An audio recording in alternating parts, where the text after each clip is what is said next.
So my name is Dr. Jacobs. I'm Associate Chair of the Biology Department. I'm a developmental geneticist. I look at genetic models of heart development. I teach in the fields of science policy and in developmental biology. Well, autism is it's an umbrella clinical description of quite a broad range of neurological symptoms that if one tries to find some common elements, it is a pervasive developmental learning disorder. So there are certain levels of cognitive development which autistic people either never attain or attain slowly. So they're behaviorally and cognitively different. That's not to say that they're even sick. Their pattern of personality and brain development is just altered. Well, that's certainly out of my my expertise, but vaccines. There's a number of ways to do this.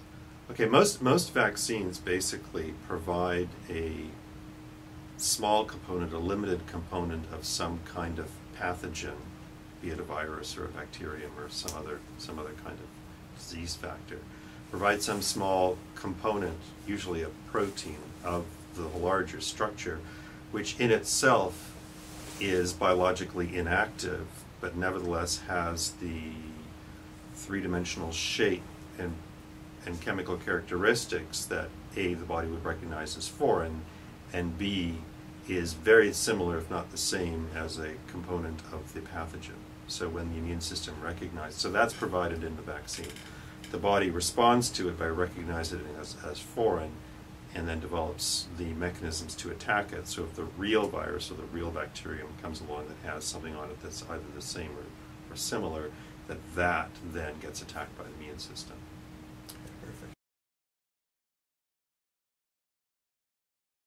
Actually, first I heard of it as a fringe report by concerned parents in Canada who were arguing that they should not have their kids receive mandatory or mandated, it's probably better, mandated immunizations as either infants or in fact through the school system.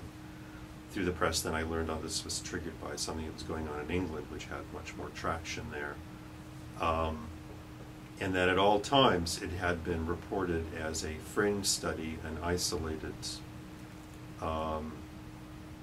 study in as much as it was not strongly corroborated by other work.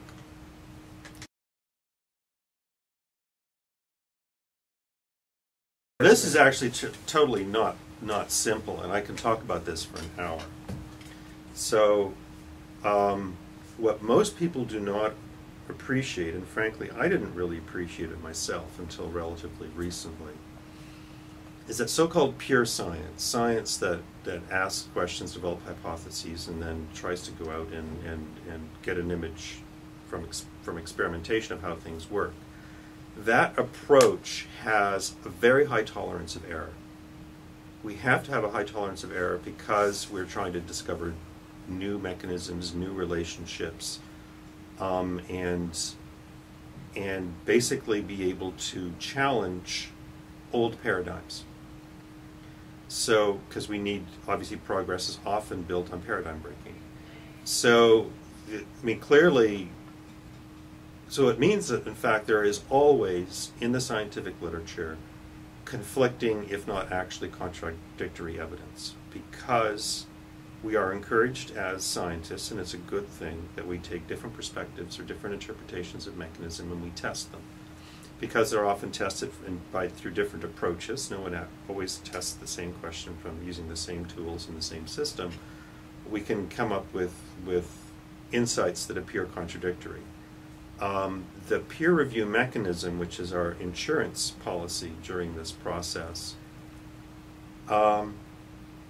mostly works to ensure that the scientific process was followed, that the data that is collected addresses the question, that the analysis of the data, the collection of the data, was done by appropriately scientific, hence objective criteria, that the analysis of the data was done by appropriate and objective criteria, and then those data were interpreted appropriately, given the context of the experiment.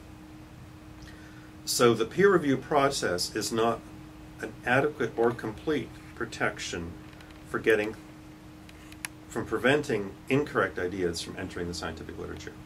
And frankly, pure science thrives on that, because we need that juxtaposition of different viewpoints and different interpretations in order to, through the landscape of scientific discussion and exploration, we basically resolve those things and move forwards. And sometimes we do challenge paradigms and fail to support them and break them, or sometimes we challenge the paradigm and we reinforce it. So that happens all the time. So, and from that perspective, it was completely appropriate that someone might be looking for connections between, say, autism and vaccination. And science, by its clumsy mechanism, must accept that. But clearly, when there is a contradiction in the scientific arena, as I said, because the scientific arena has a high tolerance for error, we can resolve those things. But when you get into the sphere of public policy, there is no tolerance for error. So there's a limitation on how much science can instruct policy. Because at a certain point, you cannot, from the scientific process, provide insights at a level of certainty sufficient to be absolutely certain that you've got the right thing. So what the Wakefield study did was very unfortunate. It was injected uncertainty into our confidence of vaccines, and clearly it needed to be validated. So by the scientific process, those things happen. It's natural that it happens.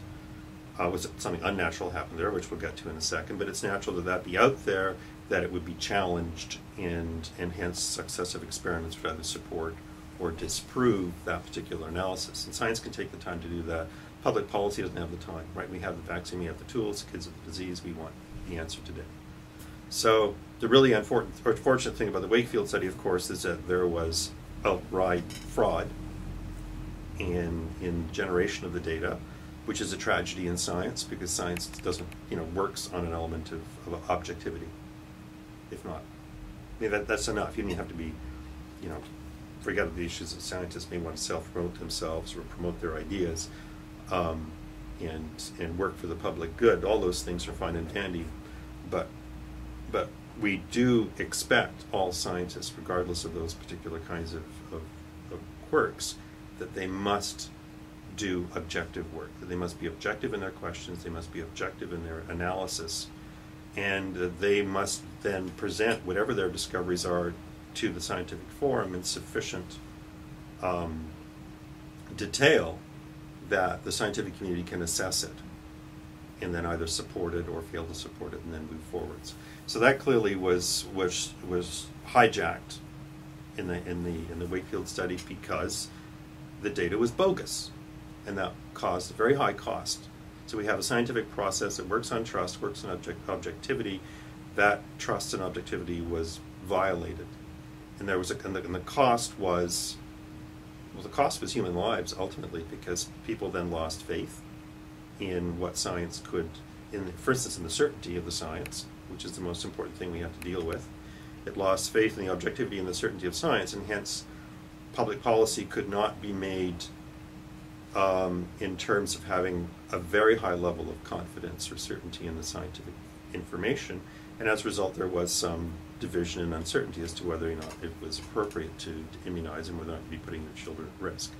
So that's a weakness of the system that clearly in there translates into human lives, and that's the tragedy of the situation. That is, I don't know if I have a good answer for that, because the more I learn, the more frustrated I get about exactly how effective we can be. And the problem is that to be a pure scientist, one has to be objective. As soon as you step in front of a camera, like I am right now, you become an advocate. Because now I'm using my mantle of authority as an objective scientist, and now you think of me as an expert. You came to me as an expert. But now, rather than being able to, my expertise is based on being an objective scientist. As soon as I talk about public policy, which is not something that happens in my lab, I don't study public policy in my experiments. I study flies. So I'm now a policy advocate. I'm a science advocate. And as soon as that happens, I'm no longer objective. So there's a limit. There's an absolute limit. The more influence I have on public opinion, the less objective I am. So it's a catch-22. It's an absolute catch-22. So in fact, I would say some of the highest profile scientists in the media today, and I'm going to mention David Suzuki right off the top here, are amongst the least objective of the scientists, but they are the ones we hear the most of. The more you're exposed to the media, the less objective you are. To the best of my knowledge, and I says I'm not an expert, and this is something I have to talk about in a minute, there appears not to be, because the studies I'm familiar with that make a connection have been debunked, and that fraud has been exposed, and as a result, in the arena of objective science, those experiments were not verified, and we no longer accept them. That said, scientists, again, because we work in an element of trust and objectivity, we often will accept into the scientific knowledge things, the body of scientific knowledge, stuff that I will teach in the classroom, things that I cannot objectively verify myself. I have to trust the objectivity of the scientific community and trust experts in areas that are outside of my own, that if they say this is what the field has established, this is the consensus, and this is what's been proven or disproven, as someone outside of my area of expertise, then I have to look at what they say, and there's an element of trust involved. If I trust that they are pure scientists and that they're objective, then what they say I practically take on faith. I can certainly challenge it. And there are aspects of science outside my specialization that I do challenge. That's not one of them. But I do have to accept in the scientific community, if it's objectively presented and objectively tested, and there is some kind of consensus of what has been supported and what's not supported, I have to accept it. So that's why I hold the position I do on the link between autism and vaccine. Because A, from what I understand of mechanism, the connection is not logical, and B, the experts who I trust to be objective have said that the evidence that challenges it has in fact been disproven.